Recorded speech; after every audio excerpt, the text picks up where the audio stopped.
I wonder how much of it is actually like censored and stuff. That's going to be interesting to see what happens with the censoring of that, because obviously that's a big problem right now when it comes to being able to access, all kinds of information online, especially for obviously younger people.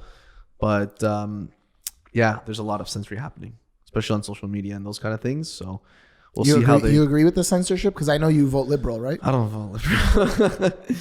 No, honestly, I do believe in free speech. I do think that it's BS how they can at any time just stop somebody from giving their opinion. Mm-hmm. If it was a free country, which I do believe it should be, they shouldn't be able to censor anybody if they go against their guidelines. Now, obviously, there's certain things that shouldn't be posted up. They shouldn't, allow certain things. Like what? I don't know. Things that are just not appropriate for like the general public. Like what? Things that are really violent. Like pedophilia, stuff like that. Yeah, stuff that's like really violent. Obviously, like you can't really just shouldn't let that get posted. But like war, you mean, or like fights? No, like things like that are like really gruesome and stuff like that. Someone getting like, I don't know, beheaded, like tortured or something like that. They obviously can't just let people post stuff like that, right? So there is a purpose to the community guidelines that they have, like let's say with Instagram. But obviously, if someone's putting out a post and it's a political post or I think it always comes back to politics, just because there are groups of people that, invest into these different, social media platforms and do things like that. And they always have an agenda, right? And what they're trying to push. So we've already seen a lot of that come out with Facebook, right? When it comes to the voting and stuff like that. So there is an influence, right? When it comes to what videos Facebook puts out when it comes to voting and, how it influences the people, right? And what direction to go in. So I agree with the free speech thing. I don't think anybody should be censored.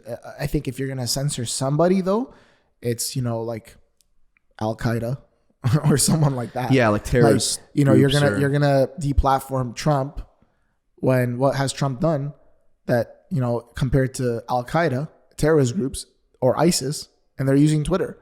Now they brought Trump back, but that's because of Elon Musk though. But that's because and also, I think he's back on Facebook and Instagram. But that's because they see the tide changing, right? And it's like, that's not good either.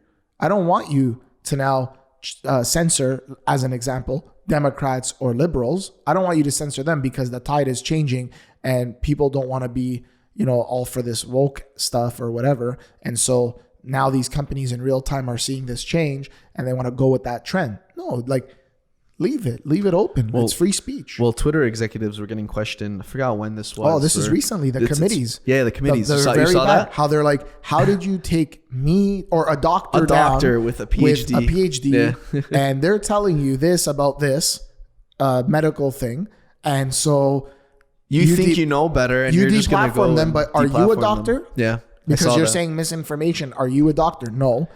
But of course they don't say no. They say, "Oh, we don't recall that," or whatever, right? They never recall. Yeah, they never recall it. They try to protect themselves legally. Yeah. But that's wrong. That's wrong because then there's the same person was mentioning about videos about child pornography or child trafficking or something, child like molestation. Yeah. And they didn't do anything about those videos. That's messed up. They didn't stop those people, right? So there's obviously agendas. There's an agenda. Obviously controlled by certain groups. Point is, for you guys now coming up, entrepreneurs, business owners, you're in high school, your early 20s, you want to start learning, how do I buy this? How do I buy a multifamily piece of real estate? How do I buy a pre-construction piece of real estate? How do I buy land? How do I build a home? How do I do this? How do I navigate the interest rate market? How did the recent epidemic or pandemic, let's call it, how did that impact real estate? You want to learn, you want to do these things, and maybe you don't want to use a traditional search engine because there's so much stuff there, but this thing is going to summarize it for you. Yeah. And so you can go into that and see like, okay, this is what it's saying, or, this book, I want to summarize this book. Summarize for me this book. I tried that too. And it did that. That's awesome. So yeah, it's some person told me not recently, but a while ago, they said, clients are smarter now more than ever. And I said, well, I don't know about that. I said, if they're smarter or not, I don't know. But I do know they have better access to technology that didn't exist before. Exactly. You guys know how the MLS worked? Do you remember the stories they used to tell us? Yeah. Do you remember at the old I remember office? they used to tell us. Yeah, they used to tell us the story. So we never experienced it, but they said, you know how you guys go on MLS and Realtor.ca and Zolo.ca and all these things, and you can access the information just by using your phone.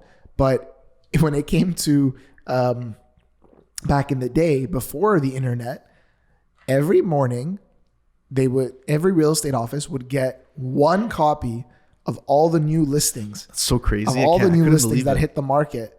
And they would take that. Imagine in an office of like 300 agents, they had one copy. So then they would take that, call their clients or go see their clients before phones, right? Go see their clients. Yeah, go to their houses. Yeah. Call them because there weren't cell phone landlines, whatever. And then say, let's go see the properties. Like, it was so limited in terms of what you could do. There was not even the ability to click and see inside the property, see pictures, because it's like one thing. Well, right? there's no internet, right? There's no email, none of that stuff.